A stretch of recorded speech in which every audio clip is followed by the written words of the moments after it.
Hello and welcome to Business Reporter. I'm Alistair Greener and today we're discussing public sector outsourcing. And joining me is Debra Maxwell from Arvato.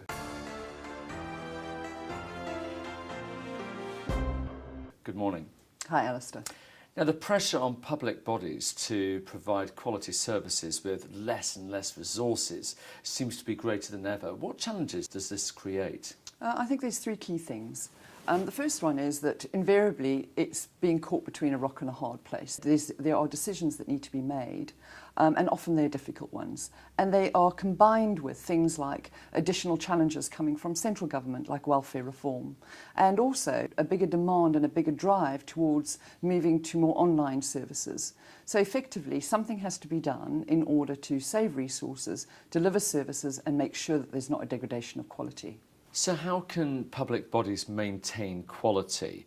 So it's a real significant challenge. And the old, if you want to call it that, outsourcing model is one was just around saving cost, needs to be put back on the shelf. And we need to start looking at new, proper transformation that looks at where value can be best added in order to deliver those quality outcomes while spending less.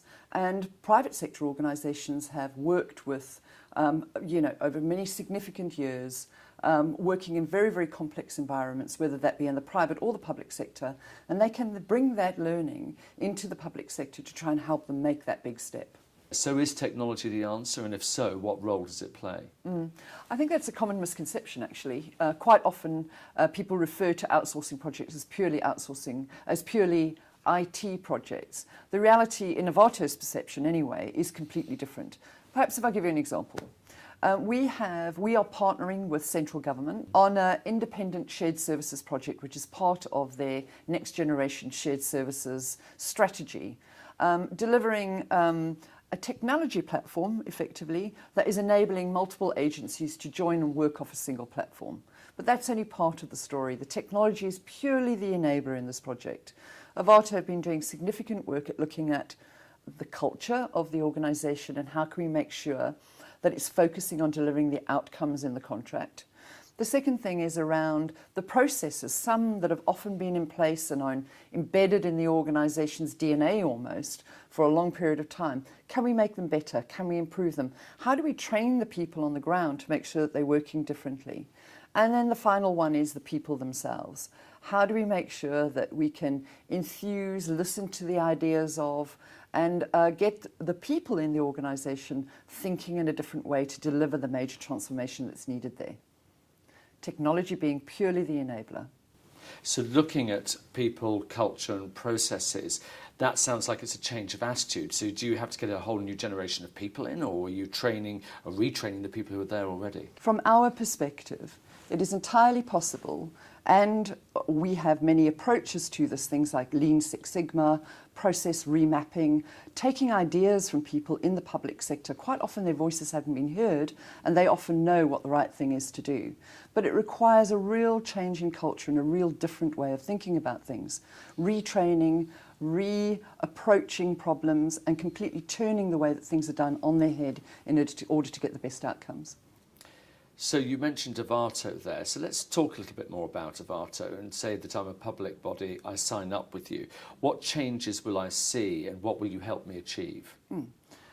Fundamentally, there's quite significant change from the outset. Once a contract is signed, we immediately move into a partnership mode, if you want to call it that, which is around ensuring a smooth transition of the staff over to our organisation and also making sure that we truly understand the outcomes that either the political or, for example, the council leaders want to create in their part of the organisation. It's about looking quite fundamentally at the way it operates, how things happen, how it feels and what the culture is, and then finding the best outcomes that we can do to deliver to the outcomes that they want in the contract.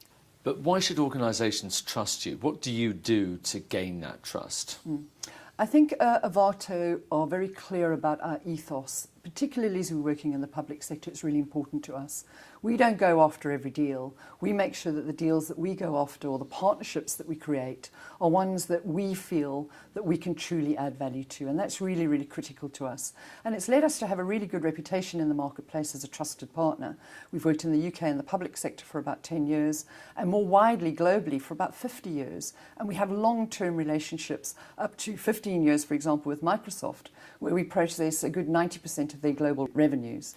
You mentioned Microsoft there, but Microsoft is a global private company, yet we're talking about the public sector here in the UK. So how do the two relate? Effectively, what I have is the ability to draw on the expertise. Arvato have been around for more than 50 years.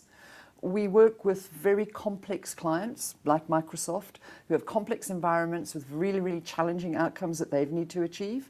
And we also have long-term partnerships, so people that really understand their trade, so to speak, who I can draw on and use within the UK environment to deliver the outcomes that clients want to achieve out of their contracts. The second thing is that Bertelsmann, for example, are a company that have gone through significant transformation and change themselves. Part of our group is Penguin Random House. They had to move in a very fast-moving environment from traditional books into digital books. And again, I can draw on the expertise of the UK organisation to try and help the digital transformation piece. And the final thing, which I think is really important, is that Bertelsmann as a group are predominantly owned by a non-profit organisation, which means we can take a much longer term view on investments and a much longer term view on risk as well, which again allows us to be in there for the long term and really add value to the contracts. It seems to be a never-changing environment. So what's next for the public sector and outsourcing? So I'll go back to my earlier statement. The rock and the hard place is not going to go away. So however the outsourcing market grows, the focus is still going to be on outsourcing. So it's here to stay, and fundamentally we need to find ways of working well together to deliver the outcomes that the public sector want to achieve. And there's some things that the public sector need to consider as well. More collaboration, more closer working, breaking away from the more parochial view that the public sector organisations tend to have about the work that they do. Thirdly, the digital transformation piece is here to stay, and we need to make sure that we're focusing on digital transformation in order to deliver the outcomes that citizens want. And finally, we need to make sure that the outcomes in outsourcing contracts are delivering what the public sector needs in order to achieve and get over that rock and hard place scenario. Well, it's been fascinating finding out far more about public sector outsourcing. Debra Maxwell from Arvato, thank you very much. Thanks very much, Alistair.